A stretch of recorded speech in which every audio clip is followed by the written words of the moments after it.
why would I want to change this? The Bongo setup is perfect for me, it really is. In terms of the kitchen I've shown today, it's worked really well for about four years, maybe more, both as a day van and when we're going away camping, whether that's on a site or off-grid. So I guess talking about the negatives, when we imported this, it came from Japan with a tin top, which is to say a flat roof, no pop top or anything, and it had 8 seats. So the first thing we did after a few months, because we weren't really sure, we did a few trips with the 8 seats. We went to France with the 8 seats in, and we did have the pop top as soon as it was imported. But we managed probably a year or 18 months, 2 years with literally just the pop top roof and the 8 seats in there. But I decided to get the best use out of it, to be able to make a cup of tea with a bed down. At that stage we were having to go outside to boil a kettle, so it made sense to do some sort of conversion. But I didn't think the side one was going to work for me because I didn't want to reduce the width of the bed, so that's why we decided to go for the rear conversion. So that's worked really well. We've got a leisure battery and we've got a gas canister installed, so that's absolutely fine. The pop top, let's talk about the roof. The roof has been amazing. As I said, it's the JAL Skylift. I'm going to put some pictures on so you can see that up. It's a huge amount of space. The storage, we call it our attic and our wardrobe when we're on site and we've got the roof up. There's loads of storage space up there.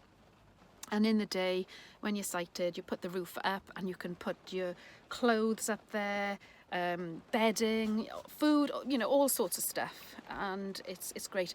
And it means even Richard, who's over 6 foot, can stand up in here and walk around, and yeah, lots of room. If it's hot, you get a bit of ventilation, and that's good too. And it does let in quite a bit of light. So yeah, that's been great. Disadvantages. So today, like a day like today, it's pretty rainy, it's blowy, and I'm in a public car park, so I'm not on a campsite today. So I wouldn't necessarily want to put my roof up today, not least because it's windy.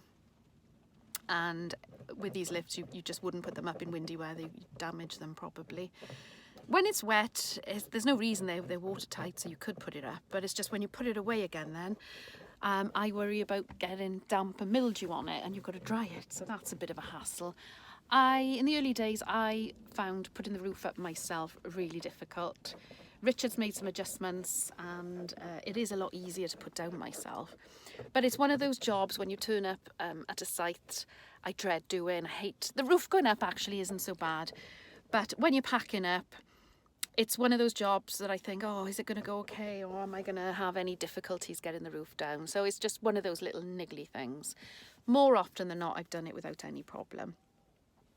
It's more to do with day camping, I suppose, and not that we do self-camping, but if I ever wanted to go somewhere, when you put the roof up, it's obvious you're camping, isn't it? So I've thought about it, I've ummed and ahed for quite a while, and I have made my mind up. I am now going to change the pop top and put on a high top. And there's, again, pros and cons with that. Going under barriers might be an issue, but to be honest, because this pop top has got a little roof vent on there, you know, you're more or less restricted with which barriers you can go under anyway. So I don't tend to sort of risk going under barriers or multi-stories anyway.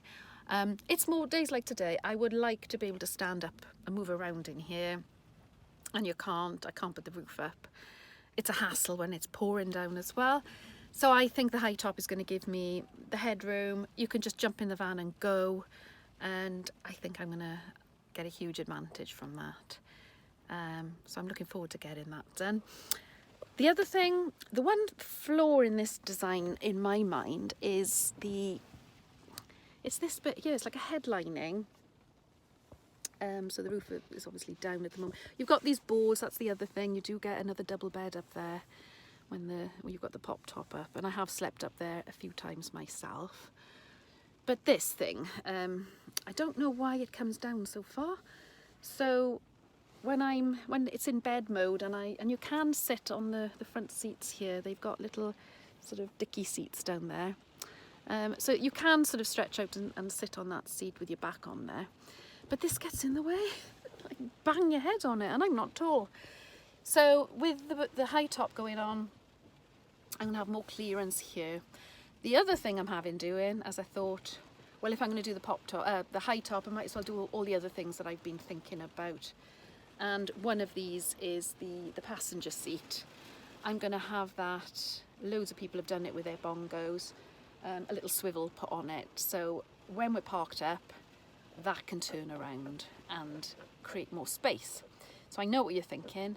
You're thinking, how is that going to work with this bench? And that's the other thing. I've ummed and ahed about this because the bench is great. It's rear facing, so I'm now facing at the back of the van, and it goes flat for the bed. Brilliant, can put stuff under it. But again, I'm thinking of space, and if I put the swivel on this is obviously going to be in the way. So the other thing I'm having done, this is going. It's going to be taken out completely, and I'm going to have a bed going the other way, so it's going to go this side. Now, as I've already shown, the wheel boxes, and I've got the table that goes between them, so that's going to form the foot of or the head of the bed, whichever way. And then I'm going to have the seat coming from the back arch to the back of the seat here. So the sofa's going to be this way, if you like. I'm going to sit this way, and it's going to be sort of good sofa sized, and at night it pulls out, so that will then become the bed. And I'm hoping that when you step in through the side door, the seat will be facing you. You'll have much more floor space, especially with the passenger seat being swiveled around.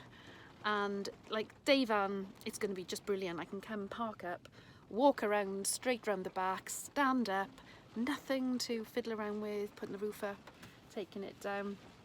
And again, on campsites, a couple of less jobs to do. And I'm hoping that's the other thing. The bench, as I said, is the original seat, and it's been comfy, really warm and cozy, but it is a bit lumpy. And the other thing I'm hoping about with this bed is it's going to be a much flatter surface. So that's what I'm having done. It's not that this hasn't worked at all, because it has. We've had a good few years doing things, but I guess it's like everything else. When you sort of use it more, you discover things that you think might work a bit better. So that's what's going to happen. So I shall look for, it's going in next Saturday. It's going to be in for about 2 weeks, I think, having the work done. So just in time for spring and summer adventures. So I'm really excited about getting it done.